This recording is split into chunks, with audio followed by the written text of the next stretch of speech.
right. Thank you guys. Welcome to another great show. When we talk about a hidden AI app itself, V0.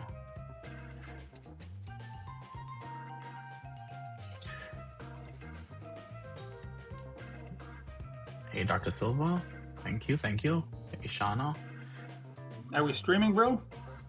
Absolutely, AI Johnny. Well, welcome all you friends from Facebook and Instagram and YouTube. We love having you here.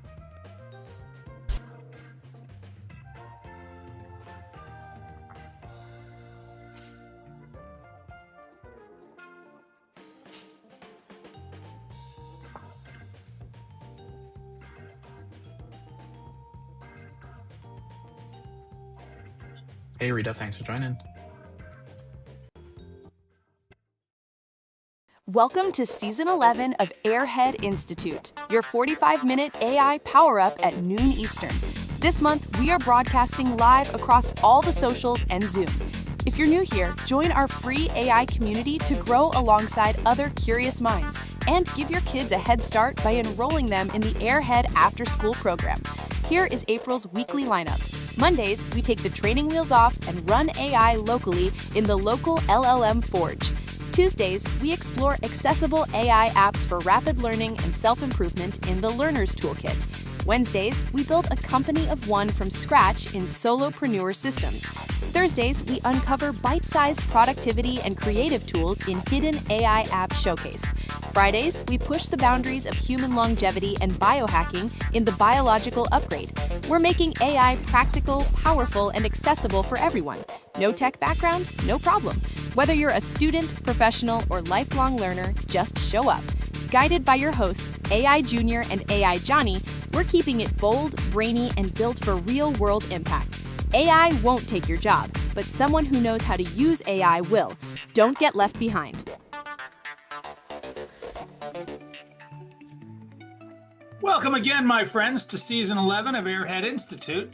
Today is Episode 2 of our Hidden AI App Showcase, and I'm AI Johnny, back at full power. So most professionals today are still burning hours on the manual labor of digital creation, unaware that the barrier between a thought and a finished product has vanished. We aren't just talking about productivity, we're talking about collapsing time altogether. Imagine manifesting a high-end web interface from a single sentence before your coffee even cools. This isn't a shortcut, it's a total paradigm shift that renders the old way of building things obsolete. To show you how it's done, I'm handing it over to Junior. I found him this morning sobbing over a broken CSS margin, but now that he's found this tool, he's dangerously caffeinated and convinced that he's the architect of the Matrix. Try to keep up with us, Junior. AI Johnny, yes, I am the architect. If anybody watched The Matrix, it's my favorite movie. Thank you, AI Johnny. CSS is a dark art, and I'm not ashamed to admit it broke my spirit today. Anyway, guys, welcome to class, everyone. As a reminder, this is an interactive and immersive class. You may not understand everything we say today, but stick with us daily and you will be fluent in AI in no time. If you're on Zoom right now, please unmute and ask your questions in real time. If you're on socials, there's about a 30 seconds delay, so ask your questions early. We're not ignoring you. To follow along with us today, go ahead and open up v0.dev in your browser, and I'll drop that link so you guys can actually have it, so you guys can follow along. Let me drop that here. Right. Hey, before we even touch that new software, let's go straight to the official LLM of the Institute, Google's Gemini Advanced, and get the inside scoop. We asked Gemini, what is the single most mind-blowing fact about V0 by Vercel right now? Junior? All right. So if you guys are actually a developer or actually in the developer community, I know we actually have at least one person here that I see. Adrian, thanks for joining. Yeah. So if, say, for example, you're in the dev community, this is actually pretty big news. So Vercel is actually one of the big companies that does a lot of tech stuff. But what the astonishing features of V0 is that it doesn't just draw pictures on a website, right? It actually generates production-ready React component code specifically styled with Tailwind CSS that engineers can literally copy and paste directly into live code base. Now, again, before we even, all those words may not make sense to you if you're just a non-tech person, non-developer, but just stick with us and you'll eventually pick up a little bit here and there. So hopefully you guys actually enjoyed this hidden app showcase and you can actually code with just your natural language. It's a bold claim, my friend. A lot of tools make pretty pictures, but actual usable code to make those pictures? JR, what do you say we fire up the screen and see if Gemini is right about all that? All right. So what I'm going to do is I'm going to go to the same v0.dev, just like I posted. And if you're joining late, I will post it again for you guys. You can actually go to v0.dev, and just what's interesting is even on the website, without signing up for an account, you can actually just start building, which is actually rather interesting. So I signed up for a free account. We haven't paid anything, and we're able to actually give it a prompt to build something special. Now, because I've already built it, it's on the side. This is like a, one of those cooking shows, AI Johnny, where we actually tell you that it takes 30 minutes to actually build a cake, and then we actually cut to a commercial break and we come back and the cake is done in like 3 seconds. We're going to do that today. So what we're going to do is we are going to go ahead and pop in our prompt. And our prompt is, I'm going to drop it in the chat first, just so you guys have it. So the prompt is going to be this, is a modern analytics dashboard with a dark mode toggle and glowing charts. That's it. You can name anything you want. If you ever had an idea for an app and you just not really sure what to build, if this actual site can actually help you build or what's known as vibe code your app. Okay, so if we actually go to v0.dev, you actually have the ability to type in a prompt. And then in the prompt, like I said, we're going to drop in that exact same phrase. It's not going to change anything. A modern analytics dashboard with a dark mode toggle and glowing charts. Yeah, Johnny, ready to see the magic? I'm ready. All right, so if you guys hit that button, don't change anything else on the dashboard. They have different models here for V0 Max and Pro and Mini and Auto Fast. Don't change anything. It actually tells you the cost of it. And if you actually see it has projects, don't change anything. Leave everything to default. And then if you hit the send button, now because I'm on the free plan, I don't know when I'm going to run out of tokens for this particular thing, but I've already ran this before. So while it's actually thinking, the AI is going to go through its thinking process. It's been trained really, really hard to actually build React-based components, which is components that are used for live websites. So if you ever go to a website and actually see some really nice widgets, we call it, or user interfaces, those are usually React components. And because of that, you can, do sliders, you can fly out menu, all those cool things are actually, it's trained only just for those things.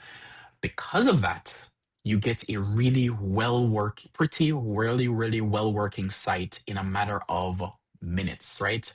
So I did actually see it's actually turning here. And what's interesting, Johnny, it's probably going to take maybe about 3 minutes. I'm going to switch over to the easy bake version of what we actually built. And this is what it builds. Now I'm going to zoom out a little bit. So we said we wanted a analytics website, right, with a toggle and a night mode or light mode, dark mode toggle with glowing analytics. So it actually created me a nice analytic dashboard, right? That actually shows me, now this is dummy data, but if I click this button, I can actually switch to light mode, switch to dark mode, and that only took less than honestly, it was less than 3 or 4 minutes to actually build this entire thing. Yeah. But if you're the kind of guy that always looks at analytics bore me. Yeah, I definitely understand. No, I do like analytics, and I know the value of them. I didn't realize that I could create analytics in 3 seconds or less. How do I know you didn't go and buy that cake at the store? You didn't have time to make that. You're probably right, yeah, Johnny. I know a lot of people actually go and buy side dishes for their dinner party and actually put it in their dishes and say it's their own. But no, we actually built this right before the class. So let's talk about what happened in those 14. Well, I guess the other one's probably done by now, but the one that you built before class. So it created an interface with the dark mode and the light mode. That's probably not that hard. It's just CSS or something at the top. But it also designed the page for you, right? That is correct. It did no designing. You didn't tell it what to put in the page. You just said analytics, and it had to go synthesize through all the analytics pages from all the websites through all the years and say, well, what's the best, most modern way to do it? And from what I came back, that looks a lot like the analytics that we get from Squarespace or that you'd get from Google Analytics. It's got all that built in. So what you're saying is if you create a website and you want to manage your own analytics instead of signing up for Google or being on a package that has analytics, just go to this site, boom, there's the code, pop it in, bada bing, bada bang, you're done. Yeah, the good thing is it's not only just about analytics. It can be anything we wanted. So we could have said, we wanted a web app that tracks my calories, or I could say I wanted a web app that actually, anything that your mind imagines, you can actually use this actual tool to actually build it out. So it's any web app. No, I want to differentiate the difference between a web app and a web page or a website. So just a little bit of sidebar here. So a website or a web page is almost always non-functional, which means that you just go to it for informational purposes. The moment you cross over into functionality, you get into what's known as the web app space. If you're in the web app space, it's two different monsters that you're actually building. So what this site itself is actually a web app, not a website or a web page, right? So this is for building web apps. Yeah, Johnny, does the difference, was that clear enough? Does anybody have any questions that I need to actually differentiate a website versus a web app? Quick sidebar, could we build a web app that demonstrates how photosynthesis works? Maybe a slide bar where I could add and increase or decrease the sunlight, add a little water and watch my tulips grow right on the screen. That would be a web app, right? That would be a web app where you can actually interact with it and say, I want to increase the amount of sunlight. You can say, I want to increase the amount of water or decrease water and see how it actually grows. That would be a really nice web app. You know that me, like everybody else, are obsessed with photosynthesis. Maybe we should build that app one day. We definitely should. Definitely should. So does everybody understand at least? Oh, look at this one. This one came back very different. So this is the one we were just building. This one, total revenue, active users. Again, it came back with its own design. It's all React components. I can actually take a peek at the code here to see how the actual app is structured. Now, if you're non-technical, this is not going to really make much sense. But for the technical people in the class, this is going to look like magic. Because it's like it has all the actual folders, it has a package.json file, it has everything needed. You have your components, you have your apps. Everything looks really great and really nicely well structured.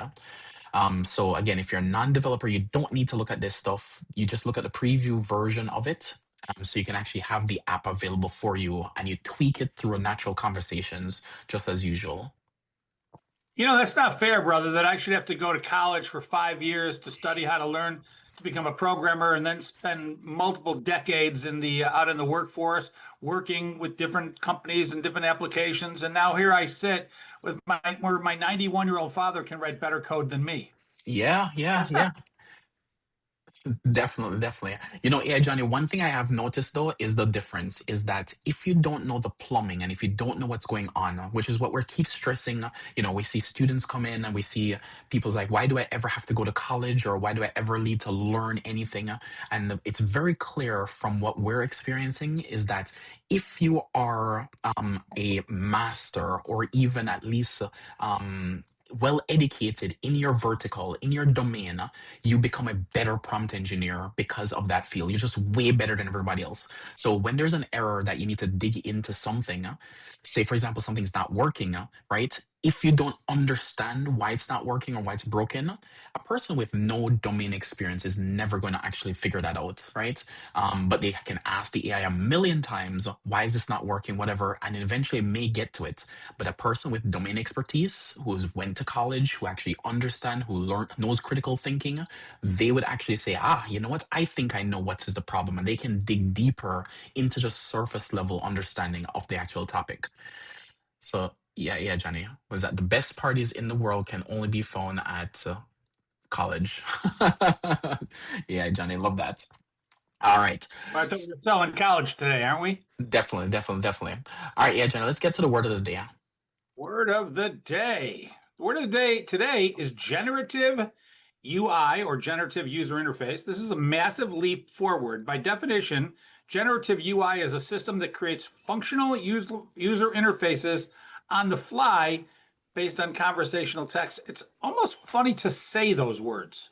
Yeah, exactly. It's like just like dragging and dropping boxes or writing hundreds of lines of code, and you're using a large language model to conceptualize the layout.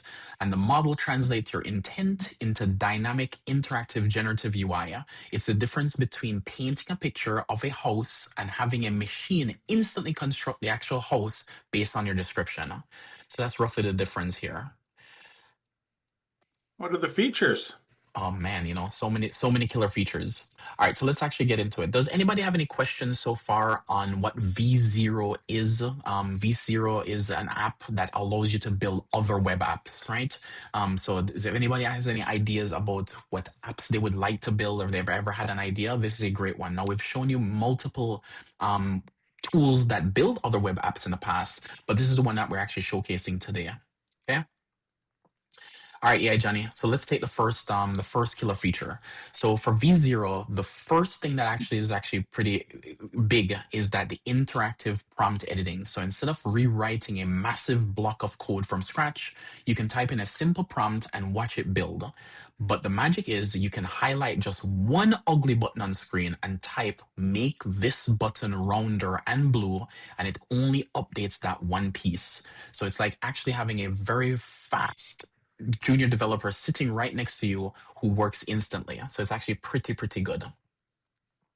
Did you ever have a situation where you're writing code for an employer and you write this very sophisticated back end that manages all of his customers' accounts and it schedules things and it's doing all kinds of SQL calls to the database, and you have like a nice little WYSIWYG front end with buttons and lines of code and everything, and you show it to your boss, and because the boss doesn't fully understand, the amount of complexity that is built into this application, he'll say things like, can you center that button instead of left justifying it, and can you make the font just a little bit bigger? And I'm like, God, that's just incredible. You have no idea. How are you above me in this hierarchy? Yeah. But that's what happens. Well, now that I can give them the code and I can let them just change the button height and move stuff from left to right till their heart's content, and it's not wasting my time. I used to have them tell me to move it to the center. I'd move it to the center. I'd come back an hour later and I'd say, yeah, it's been moved to the center. You've just paid me $120, whatever my hourly rate is, to move a button. How is it? And he goes, yeah, I liked it better on the left. So I have to move it back to the left. It's been another hour. Yeah. So yeah, Johnny, I think you're hitting the nail on the head. So in presentations, I'm just want to give a little context to a lot of people who are not really familiar with the development world, right? Usually what you or the customers mostly see is what's known as the user interface. It's the thing that you're actually looking at. So just like this show you're looking at now, we actually are in nice little boxes, right? There's names at the bottom, AI Johnny, and we have lower thirds that we actually bring up. So people actually are mostly concerned with the visuals, not realizing that there's a huge backend infrastructure that needs to get built just to let this thing work. So what AI Johnny is referring to is I could invent teleportation in the backend, but if the button to actually use the teleportation machine is just off by a little, people will focus on why is the button for my teleportation machine just a little bit harder to press, not realizing we spent probably 10-20 years worth of research inventing teleportation, but they're really concerned with the button. So that's usually what the AI John is actually talking about here, and it's quite common. Future. I think things like teleportation and crazy stuff like that, text-based. I want to be in California, and then you wake up in California. Maybe it's a virtual California at first in the prototype, but eventually you'll be in California, or California will be around you. Yeah. Let's move on to the second one. I'll take this one. Copy paste syntax. The output isn't just JPEG. It's real production-ready React component code styled with Tailwind CSS. You literally click copy, open your actual code base, hit paste, and it works. It completely bridges the gap between a design mockup and a functional website, saving hours of tedious translation work. The best part, you can do a ton of this on their generous free tier. So I think you explained it, but let me explain it again. In the old days, we would be writing all this code, but now we need a user interface, right? Something that the user can see. And we wouldn't just write code that generates an interface. First, we'd go to like an Adobe or Paint Shop or something like that, and they'd make what's called a mock-up. It's just a file. It's just literally a painting of what the screen is going to look like. And then if you say, "Oh, move the buttons around, make this red instead of blue," that kind of thing, I'd have to go back to my Paint Shop program or my Adobe program that just paints pictures and change the picture until they liked it. But I have no code written yet. I just have a picture. So then I'd have to go, okay, is that the picture that you want? And then we go, yeah. Now we start writing code to create a button that size with red and a header and a footer and columns or whatever it is. And then we'd show it to them and say, look, it looks just like the picture. And then they might make some changes after that. Well, I know it's exactly what I asked for, but it isn't what I want. And then they'd make more changes. What we're doing is we're cutting out that whole step, the whole part where the graphic artist used to come in and have to do those paintings. You don't need a graphic artist anymore. You just tell it what you want and it writes the code. It cuts right to the chase. And if you need to make changes to the code, you just, in English, ask for the change and it changes the code. So if you can speak English, you are a coder, period. Yeah, definitely. All right, so Dr. Silva is actually asking, can we generate the UI from image mockup if you already have? So there's other tools that I can actually do these. There's also a attach button. Let me actually show here. So this is actually rather interesting. I love that Doc asked that question. So if I zoom, let me zoom in on this section of the screen. And I may actually, all right. So it went away. All right, so here. So there's this thing called Create from Figma, right? Now, the good thing is Figma is, as AI Johnny was actually mentioning, is a mock-up tool. So you can actually mock up the interface that you want. Now, Figma is a little bit different because it actually does generate the stubs for you, and you can actually take that. But there are some tools that do a really, really good job of taking the picture and turn it into the actual interface. The plumbing is not always that good, but if you actually do it good from Figma, you can. So definitely, search for tools out there. We can actually probably look to see what tools are available to take an image, turn it into a React component. But I would guess that this has the ability to upload a picture and try to give me something close to it. May not be perfect, but it'll be close to it because they're using, their own proprietary theming language for their components. So all their components are going to look roughly the same. Hopefully that answers the question, Dr. Silva. And yeah, Johnny, go ahead. Yeah, Johnny, you can mention that as well. So, Dr. Silver, there are also tools. There are multiple tools to do that. However, if you don't have access to the tool and you have the image, you can literally just describe that image in English using this tool. And I think you'll be pleasantly surprised with the output. Yeah, exactly. All right, so just to let you guys know, so this is actually using, so Vercel actually is doing a really great job of actually putting things together. So there is there are the components that they actually use a lot, and they use this thing called Shad Sienna, right? I may be mispronouncing it, but I've actually used it quite a bit. And here are the components. Oops, I didn't put the .com. Let me paste that again. And I want to show you guys that these things are built like a layered cake, right? So if you see like when it actually uses this particular, kind of like components, like these graphs and these little cards, they're these things that are here. So you actually say, this is what my alert would look like, right? This is what, say, for example, my badge would look like. These are what badges. Let me make it a little bit bigger. So you actually take these, and this is the code you can actually take. So this is a card, right? This is what a card would look like. So you actually take these building blocks, and it's just taking those building blocks and building real React-based components using real CSS, Tailwind CSS styles to actually make things look really, really nice. So that's what it's really doing there. So if you draw something that doesn't really match their style guide or their standards, it will try to adjust it to try to fit in their guide. But you can definitely break conventions and say, I don't want you to follow their style guide. All right, great question. Yeah, Jen, what's the next big thing? Are we doing next JS ecosystem integration? Definitely. Why don't you do this one, brother? Because this is just a little bit outside my comfort zone. Definitely, definitely. All right. So Next.js is actually a really, really good framework for actually running a server side applications. So you can actually have this itself, this tool V0, because it's made by the same company, Vercel. They actually who also builds Next.js. They have the ability to actually integrate with Vercel, and because it's the same creators, you can actually it's optimized for a Next.js ecosystem. So all modern web development itself is practically built on this infrastructure.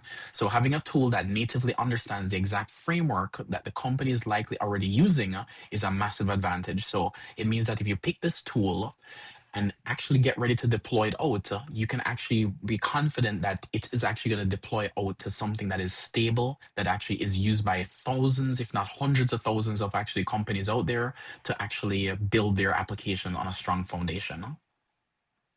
Sometimes when you build foundations, you build them on a foundation, and then you look at it, and people go, "That that looks like software from 5, 10 years ago." Right? Because interfaces change, they become better, they become more fluid over time. Definitely. So you're not only are you getting well tested framework, but you're getting a modern looking framework as well. Is that Definitely. true? Definitely. Absolutely right. Absolutely right. All right. So, AI, Johnny, we got to come to the bad parts. Yeah, yeah, we got to keep it real. There's going to be skeptics out there. So where does this thing fall flat? It's AI, so it's got to have some problems. All right, so this is actually a common thing. So I don't want to knock Vercel for what they've done. They've done a really great job of actually building out a natural language interface to actually build web apps, right? But we're seeing a common pattern across the industry. Now, it doesn't mean that they're not going to solve this problem, but what's going to happen is this is going to be solved with time. So the problem is it has what's known as the logic illusion. So while it creates beautiful front-end designs, it essentially is a hollow shell. It didn't actually write the complex backend logic or the database connections. So, it's like having a car with really no keys. You get to look at it in the driveway, but if you really want to actually save the user data, if you want to process payments, if you need to do anything, you're probably still going to need a human engineer to wire everything up, because these web apps and these vibe coded apps right now, they don't know how to interact. And that's the huge problem that we're facing with a lot of these vibe coded apps. No, they are trying to do standards. They're saying, okay, let's connect to Stripe, and that's the only thing you can do. Or they may say, let's connect to, a database, or maybe like a Google Sheets or whatever, and that's the only thing you can do. So at some point in time, 6 months, I wouldn't be surprised if a company comes on and says, we can actually connect to any payment service. And eventually 6 months later, they may say we can connect to any database.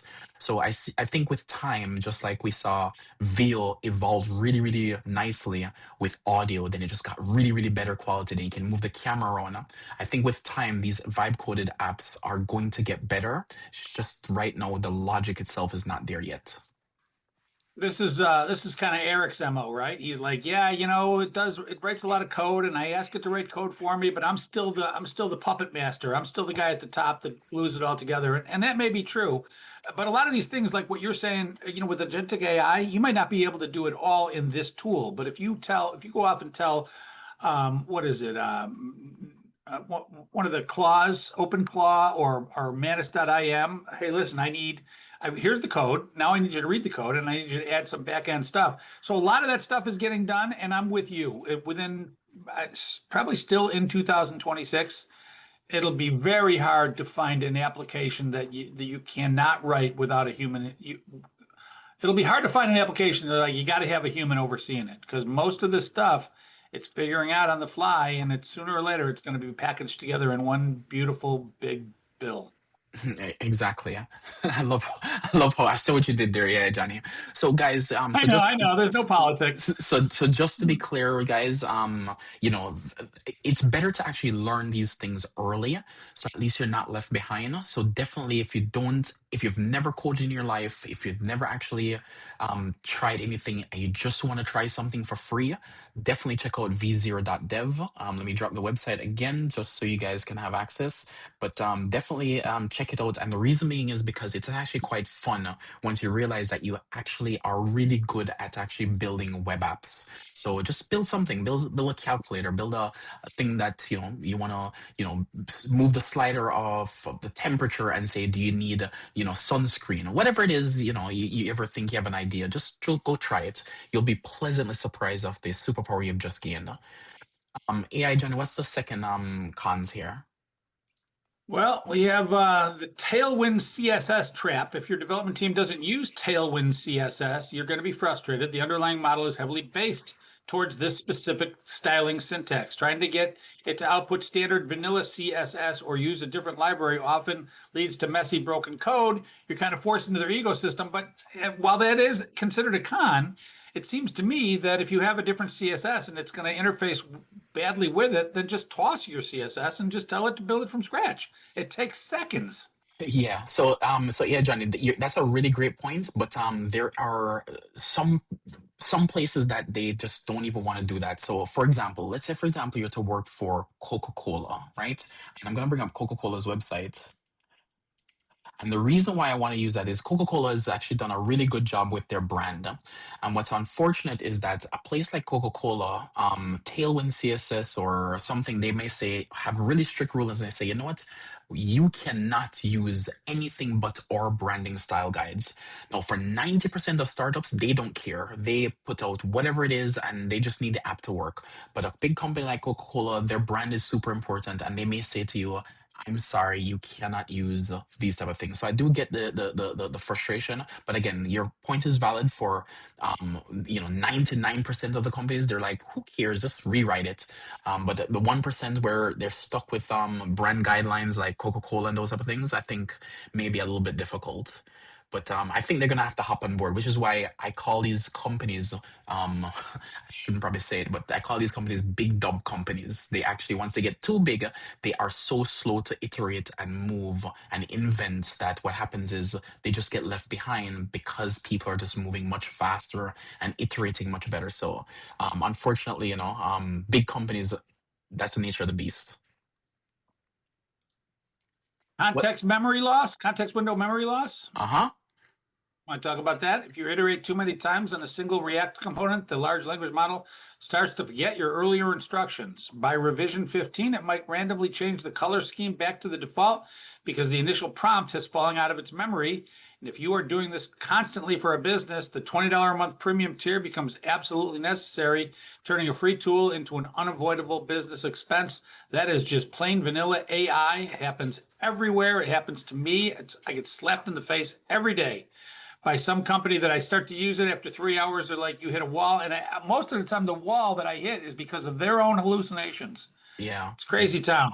Yeah. Unfortunately, guys, hallucinations itself are going to be common the longer a conversation goes. So I'm not sure if you guys remember, we had a conversation, I can't remember what class, maybe 2 weeks ago, that we're talking about why does hallucination happen? And it's because once you actually fill up a context window, it actually has to remove some of the actual data that is actually stored in memory because that context window is actually a finite size. So by removing something, it may actually remove something that's super important, and because of that, it forgets that thing. And as you go on, you're like, why did you forget something I told you earlier? It's in the same thread. Unfortunately, that's just the nature of the beast right now. So pay attention to continuing conversations. And if you think that your conversation is actually getting too long, always, always, always start over. So don't forget, you can always bring a summary of your conversation over to other conversations so you can actually continue the conversation there. And you can always ask for a master prompt. All right, yeah, Jenny, let's run through the pricing ladder real quick. What is this? Okay, well, we got a dabbler, obviously. So I'm starting to see you always post the pricing plan right from their website. But I'm starting to see that we're standardizing on our own names, right? We call the free one the dabbler. We call the side hustler.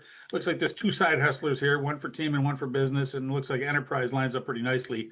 Our powerhouse is their enterprise. But I'll just go through them real quickly. For Zero, you get $5 credits a month. Are they actually calling it dollars worth of credits? Yeah, so this is perfect for weekend. Yeah, exactly. You can see it here, yeah, Johnny. So you get $5 included in the free plan. 0 for 5, 30 for 30, 100 for 100, and so on. Yep. So let me tell you what you get for the 5 credit. It's perfect for weekend projects, testing out generative UI concepts, but keep in mind everything you generate is public in this tier. So if you bump it up to one of the middle plans, the 30 or the $100 plans, these are the sweet spots. You get massive credit bumps and the ability to make your generations private. So whatever you make, it can't be seen by everybody. And then the expensive plan is the enterprise. It's for serious corporate teams. This unlocks custom security, team collaboration, so you can have multiple users and high usage limits, but you got to pony up whatever that enterprise cost is. It doesn't even say, does it? Yeah, enterprise usually it's a handshake deal, in a cigar room in the back of like a shady place, and you're actually forking over a kidney to actually afford the enterprise custom pricing because it's never standard. That's how they make their money. So yeah, so just want to let you guys know. So if you're building anything, remember if you're free, as AI Johnny mentioned, is you don't actually own the actual content. Keep that in mind, right? So if you want to do something on the commercial ready, you definitely need to actually bump up to at least a team plan, which is $30 a month, to be able to get access to your own private, use it for your own commercial use. Now, you can actually use it for commercial use on the free tier. Just remember that if they come after you, if you were to blow up and create the next Facebook, chances are they could probably say, this is actually ours. You don't own the intellectual rights to it. So always pay attention to, the thing that you're publishing based on what you're creating with the tier. The tier matters. If you're on free, always double check, can I actually use this for commercial use? Okay. All right, AI Johnny, what's next? Okay, Adrian, Jillian, and Dr. Silva lean in because we're going to do some heavy math and tech architecture. This is where Junior nerds out, does it once a day. AI Junior, so what advanced or really technical things are happening under the hood here? Yeah. All right. So here's the thing. So if we actually get into the weeds, we have underlying transformers. That's the T in the GPT, and we have attention mechanism. That's a thing that the AI is trying to focus on, right? So what happened here is not just basic autocomplete and try to figure out what your next word you're typing in. V0 actually utilizes heavy fine-tuned transformers that is trained on millions, if not hundreds of tens of millions of React components that are actually in the public domain. And because it's trained on that, it actually has learned how to actually create a really amazing React, well-written, tested React-based components. So React components are just like the widgets that you actually have that are very interactive. Some don't have to be interactive. It could be just visual. So when you submit a request in plain English, the attention mechanisms focuses on the words that you're using and says, based on the words that you've just typed, what is the structural hierarchy that I need to make based on a modern web app that I've been trained on thousands of web apps, if not tens of thousands of web apps, and actually structure out the actual DOM, the document object model, so that they actually create a really, really amazing, nice architecture that visualize the skeleton of building before you picking out, say, for example, what the colors should look like. It's actually structuring the actual framework first before it's actually start going and doing everything. So that's the first thing that's happening. The second thing that's happening is it's actually mapping vector embeddings to visuals. So your text request is translated into vector embeddings. And I know I keep beating the dead horse of, vector embeddings. I want you guys to understand what's happening is your words are turned into math. That math is actually stored on a multi-dimensional database, right? So it actually is a representation of your words. So those models itself then get searched into a space and it finds the closest matching visual elements. Like if you were to say, I want a dark theme or a light theme, it says, hey, I know that if I put a sun icon or if I put a moon icon, those are things that are associated with light and dark theme, right? So it actually figures out those things.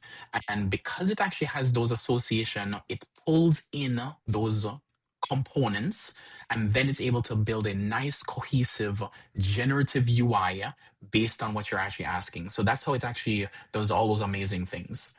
And lastly, the inference engine itself and API hooks. So for power users out there, the real magic happens during inference. So whenever the system itself dynamically predicts the necessary API hooks, I'm not sure if I showed you guys here, let me show you what it's doing. So here, there's a nice little database icon here, so it can actually hook up to its own proprietary database, figure out what the API is, and if these things itself needs to be stored persistently, it will be able to figure that out as well using use state hooks and those type of things. So some really, really cool stuff here. It's not fully production ready without some kind of technical expertise if you want to do things like saving the state or trying to have people log in with your ID. So those things itself may need a little bit of hand holding, but the majority of stuff, if it's basic stuff, you can probably do it with V0. All right, yeah, Johnny, did I lose anybody? All right. How can we apply this to our everyday life? Take it. All right. Well, here are a couple of ideas. If you're into pitch decks, you can instantly generate a mock-up of an app idea for an investor meeting without hiring a UI agency. So there's nobody in this class that hasn't thought of an idea that like, oh, wouldn't it be cool if there was an app for this? Well, now you can say what your app is and create a user interface and then show it to somebody that's the money guy that's going to hire you to not only build it completely, test it, market it, distribute it, and start putting money in the bank. So it's a great tool for pitch decks. Also, A/B testing, if you know what that is. So you're a marketing firm, right? You have you have one ad and somebody else shows you another ad, and you're always wondering, well, which ad would produce more sales? So A/B testing is where you say, well, let's put this ad out and tell Facebook or Zoom or Google or any one of your marketing agencies, show this to 1,000 people. Now take this ad and show this one to 1,000 people, and let's see which one outproduces each other, A or B. That's A/B testing. So you can very easily spin up multiple interfaces, ask 100 people to look at this one, ask 100 people to look at this one, and you'll figure out which one is liked by more people. And finally, client collaboration. Sit with the client on the Zoom call and literally build the request interface live while they speak. This would have been perfect back when I was working at Wheels Inc. and Larry Brinkman was telling me to change the size of the buttons. I would say, Larry, just jump on a Zoom call. We'll knock this out in 5 minutes. Exactly. Now, on the technical side, we can do things like rapid prototyping, right? So if you want to be able to bootstrap your own front-end app and you want to be able to just take the UI itself, this is a really great place if you want to just bootstrap only just the front end and then you hit on your back end separately. If you have a back end team or if you actually have somebody else actually managing the back end for you. The next thing is you can learn syntax, so you can reverse engineer the code V0 spits out to learn modern Tailwind CSS, how it should be structured and what is the best practices. So if you're a junior or if you're if you're learning the ropes, looking at the output of AI can actually help you to actually understand how things work. And the last thing is component libraries. So you can actually build out standardized reusable buttons and card libraries for entire company internal tools in one afternoon. All right, Jillian is actually asking a question, which is perfect timing. So guys, get your questions lined up. We're gonna get to questions segment now. So Jillian is actually asking, is there a limitation we should know about? Not sure if I'm asking the correct question. Yeah, you're actually asking great questions, Jillian. So the first limitation is the price. So the good thing is they do not ask for a credit card up front, which because they don't ask for a credit card up front, these things can get really expensive if you don't know what you're doing. So for people who don't know what the dangers are, by not asking for a credit card up front limits you on what the expense or the expense shop that you're going to hit. So for V0, go ahead and just sign up. Just try to play around with a bunch of things. When you hit the paywall, it's going to ask you for a credit card. Just don't put in the credit card information and you will be fine. Just wait for the next day or the next week for you to get tokens reset. Jillian, are you asking about a financial limitation or are you actually asking about a functional limitation?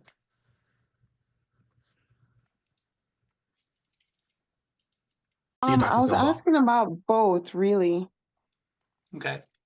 Yeah. Well, so, I don't think there are any functional limitations. I think if you can say it'll take a swing at it. Financial limitations, that's a tricky game. So I think you answered it right, Junior. Yep, thank you. All right, does anybody else in the Zoom call, again, if you're on the live stream, go ahead and queue up your questions. Does anybody have any questions on the Zoom call with respect to V0 and what you guys just saw? All right, yeah, Johnny, do we have any questions in the Zoom, in the live stream? Yeah, I got one. Do I need to know how to code to use this? That's obvious. So the thing is, I'm going to answer the question more than I normally would. What we're seeing, and I'm going to repeat this until you guys get it, is the following: is you become a better prompt engineer when you know your stuff. So what we mean is that if you are a lawyer and you know your law, being able to ask AI those questions about the law you're going to be way, way, way better than if you were, say, for example, just a first year law student, right? You're going to be able to write better prompts, ask better questions. No, Good what's metaphor. Instead of being like a plaintiff, plaintiff doesn't know anything about the law. exactly, yeah.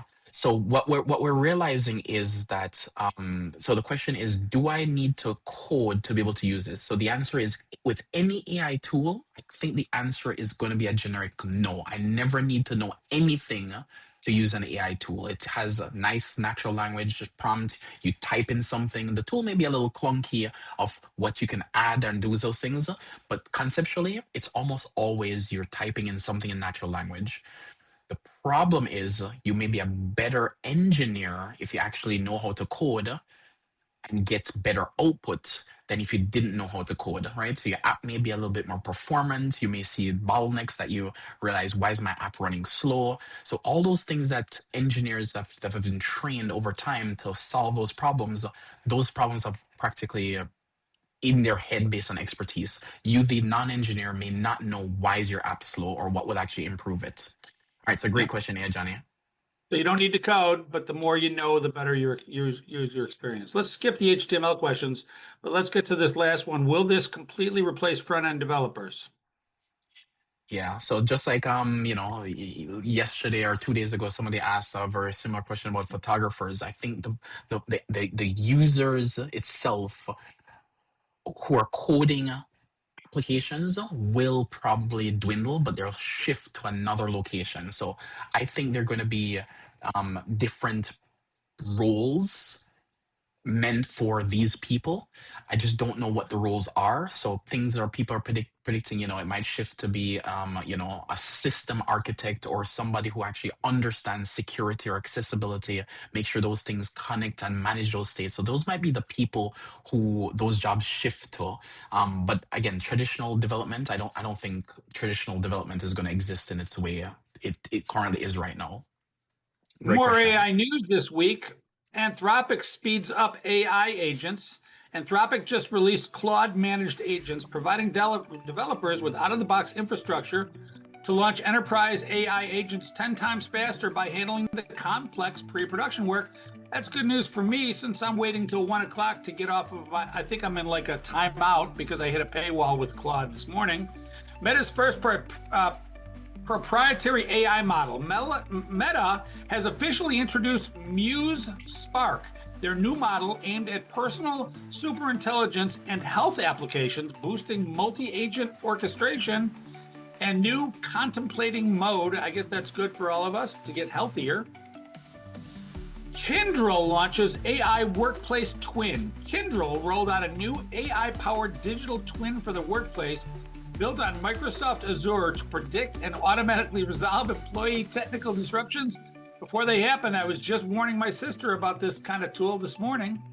Yeah. Man, the news just moves so fast. Personally, I'm going to log in to vo.dev right after the show and build a custom dashboard just to track my own coffee intake. I recommend you do the same, Junior. And hey, if the incredible team at Vercel, we know you're watching. Our students are hungry to master your tool, and if you want to partner with Airhead Institute to create the ultimate mastering VO series, we're right here. Make sure you come back tomorrow for Friday's episode of the Biological Upgrade, where we are talking about hacking the human code, always a pleasure, and how AI is editing DNA. You don't want to miss that if you're made of DNA. Junior, take it away. Exactly. And guys, thank you guys for watching. Remember, today is Thursday, so tonight is Bible study night with Shauna's Bible study. Hey, Shauna, thanks for actually joining as usual at 7 p.m. Eastern time. If you guys are actually want to see older episodes, sign up to be a Airhead Pro member. You can actually go back in the archives and see older episodes. And then if you want to actually RSVP for all our classes, sign up for a free account at www.airheadinstitute.ai. Sign up for a free account and actually RSVP to get reminders to all these shows. Catch you guys in the next one. Bye. That wraps up today's AI Power Up. If you joined late or you're new here, welcome to Airhead Institute. This is your daily destination for mastering artificial intelligence. We designed this lineup for everyone, whether you're a technical pro looking to upskill or you just want to chill and learn something new on your lunch break, we've got you covered. Our classes evolve every single month, so you're always on the cutting edge. And the best part? It's totally free to join. Once you're in, you can get live tips on your AI projects in our AI office hours and even enroll your kids in our Airhead After School program. Scan the QR code to join the community right now and make sure to like and subscribe at Airhead Institute on all socials. Guided by your hosts AI Junior and AI Johnny, we're here to help you win. Remember, AI won't take your job, but someone who knows how to use AI will. Don't get left behind. We'll see you next class. Bring a friend.